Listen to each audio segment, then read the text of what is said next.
The Hansard is a unique multi-role UAS platform designed specifically for operation in remote and difficult to reach areas of low infrastructure. The Hansard combines a cargo delivery function, a large area mapping and a surveillance capability all on the same platform, and uniquely it's able to be reconfigured and retasked in the field without obviously needing to be brought back to the factory. It's designed to routinely operate beyond visual line of sight in areas of very, very low infrastructure support. What we have developed on the system is an ability to deliver 10 kilograms of aerial parachute delivery cargo up to a 300 kilometre round trip range. So that's presenting it as certainly world class. It's also capable of providing high resolution, large area mapping, which we will typically do of about 5,000 hectares in a morning.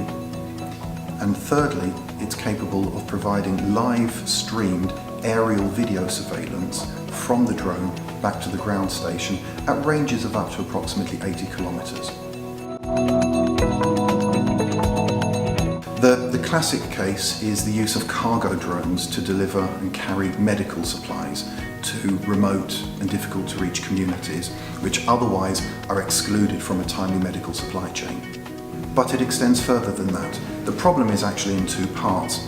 The first is for routine deliveries which support things such as vaccination programs or planned clinics and preventative healthcare.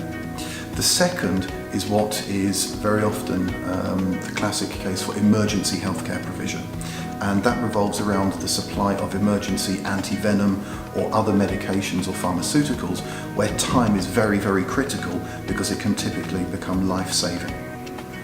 In both cases, the temperature sensitivity of certain preparations adds an additional complexity from a logistical perspective for their transportation and storage before being administered. I can give you a specific example from my recent trip to Malawi. I met with a medical health worker who was responsible for the healthcare of about 30,000 people in a remote clinic. And he told me that some of his outreach centres that he was actually responsible for, he needed to travel by push bike to. Now some of these outreach centres were 19 kilometres away, and for a significant portion of the year he actually couldn't even reach them because his push bike, being what it is, couldn't cross the streams and the rivers, and the bridges were being washed away.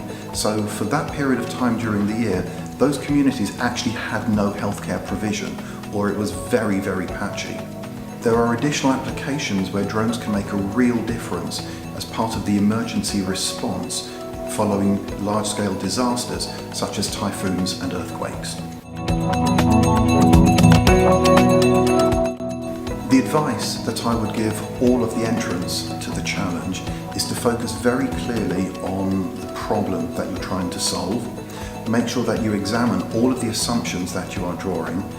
Use sophisticated technology where necessary, but if it's not necessary, keep it simple, because reliability is really important in these type of projects. Thank you for joining us today, Daniel. It's been really informative. Thank you, Sandra. Always a pleasure.